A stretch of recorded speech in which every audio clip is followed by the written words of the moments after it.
New government says it is planning what it calls a massive attack to finally take the loyalist town of Beni Walid. The NTC accuses Muammar Gaddafi supporters of carrying out mass killings and letting the town's residents starve. Meantime, deep in the Sahara Desert further south, Libya's new government scored a suddenly peaceful victory Tuesday.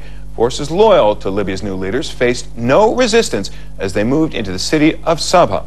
Senior international correspondent Ben Wiedemann was with them as they entered the city and joins us now from Sbha. They've been trying for days to get in. What finally happened?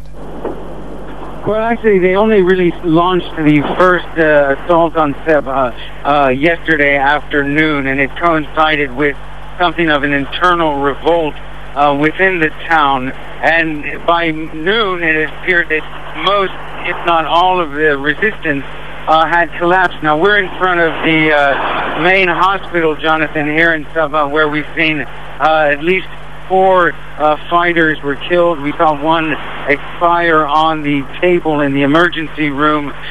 More than a dozen wounded here, and they've been coming in fairly steadily. But surprisingly enough, everybody was talking about a bloodbath in Sbha, that this was a stronghold for Gaddafi loyalists, but it appears that the loyalists clearly saw that the tide was turning. There have been scattered clashes around the city, but nothing along the line of what was expected. Just a few days ago, we heard from NTC officials in Tripoli saying that they expected Gaddafi to use weapons that he hadn't used before in the Battle of Sbha.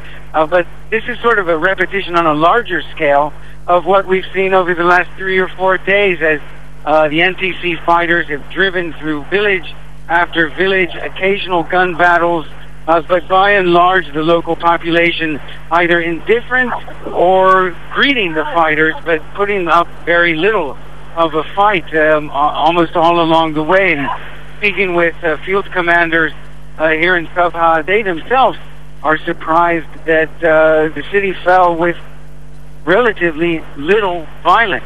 Jonathan? You say there was an internal revolt? What can you tell us about that?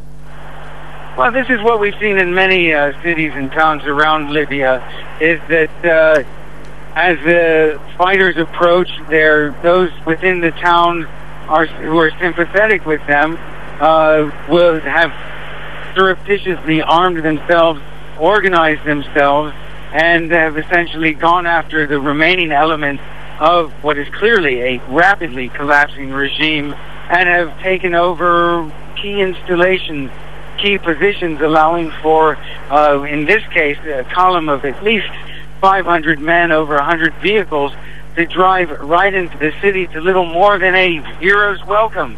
Not much of a battle to speak of. Jonathan?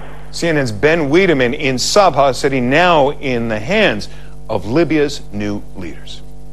Well, Libya's future is taking center stage at the United Nations today. Our Aisha Sasay is there and joins us now with a look at what's ahead. Aisha? Jonathan, yes, indeed. It is a changing of the guard in Libya, and really we're going to see that playing out today here in New York. That is the new flag of Libya that you're looking at flying outside the United Nations building. The old flag was all green, chosen by former leader Muammar Gaddafi. The new flag was used by Libya before Gaddafi's 1969 coup d'etat. And another sign that it is a new day for Libya. Interim leader Mustafa Abdul Jalil is expected to sit down with U.S. President Barack Obama this hour. In fact, that meeting is scheduled for 10:15. It is our understanding that the president should be arriving here at the United Nations just behind me any moment now. Let's bring in senior UN correspondent Richard Roth with more. Richard, U.S.